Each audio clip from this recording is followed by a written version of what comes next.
ရှင်နေမှပူလို့လွမ်းသည်ခဏမေးဦးတက်ကအိုအိုလေးရဲ့လွမ်းလန်းရဲ့အတီးရှင်နေမှစွပြဲလို့နေသည်ချစ်တဲ့ရှင်တော်မူလေးအတွေ့တဲ့မြင်ရောက်နေသည်မရောက်တာကြပေမဲ့လေအဝေးကပဲတန်တာမျောမိသည်ချစ်သူရှင်တော်ကြီးသူတို့ရှင်နေမမေ့ပြီ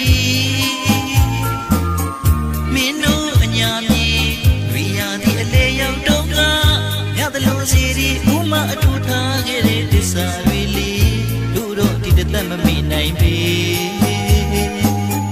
ချစ်တဲ့ရှင်တော်မူလေးအတွေ့တဲ့မြင်ရောက်နေသည်မရောက်တာကြပေမဲ့လေအဝေးကပဲတန်တာမျောမိသည်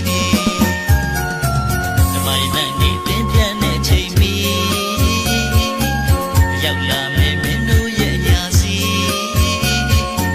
စပါးပင်နေလေယူတိန်လို့ပန်းစားလေးသမျှလွမ်းရိပ်ပေါ်နေသည်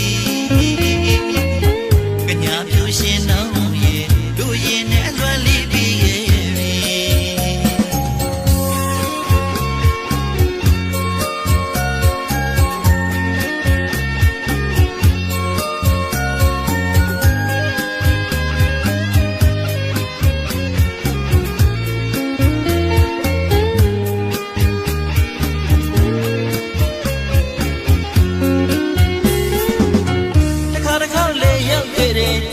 ရှင်အောင်ရှိတဲ့အညာမြေစီအတွေ့မှတကယ်ဆွေးရသလိုရှင်နေ